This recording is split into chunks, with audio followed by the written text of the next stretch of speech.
አይሾ ስፒድ የኢትዮጵያ ንግድ ባንክ ላይ ሆኖ የሆነ ሾት የተደረገ ቪዲዮ አሳይቶ ነበርና በርካታ ኢትዮጵያውያን በዚህ ቪዲዮ እየተገረሙና እየተደሰቱ አየውኝ። በነገራችን ላይ ለበርካታ ጊዜያት ጠቅላይ ሚኒስትር አብይ አህመድ እና አዳነች አቤቤ በየቦታው እየተገኙ በኢቲቪ፣ በኦቢኤን፣ በፋና ቲቪ፣ በቃና ብቻ ምን አለፋችሁ ኢትዮጵያ ውስጥ በሚገኙት በእያንዳንዱ የቴሌቪዥን ጣቢያ ላይ የተገኙ መላው አዲስ አበባን ሲያስጎበኙ ነበረ።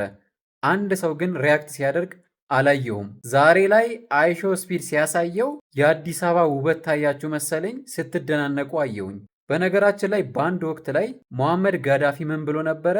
የአፍሪካ ህብረት ከዚች ቆሻሻ ከተማ ምን ይሰራል ብሎ በድፍረት ተናግሮ ነበረ።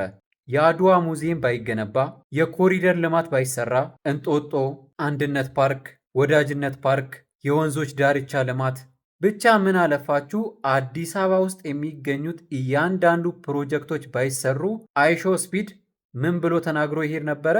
ከዚች ቆሻሻ ከተማ ምን እሰራለሁ? ለማንኛውም ኢትዮጵያ ውስጥ ለተሰሩትና እየተሰሩት ለሚገኙት ወደፊትም ለሚሰሩት ነገር ከላይ እስከታች ላላችሁ ለእያንዳንዱ ሰዎች ክብርና ምስጋና ይገባቸዋል።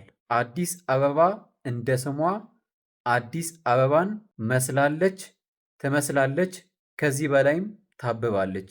የእኔ ምኞት አንድና አንድ ብቻ ነው። ህዝባችንም እንደ ከተማችን እንዲዋብ፣ እንዲያብብና እንዲያድግ፣ እሱም ከእግዚአብሔር ጋር በቅርብ ጊዜ ይሆናል ብዬ ተስፋ አደርጋለሁ።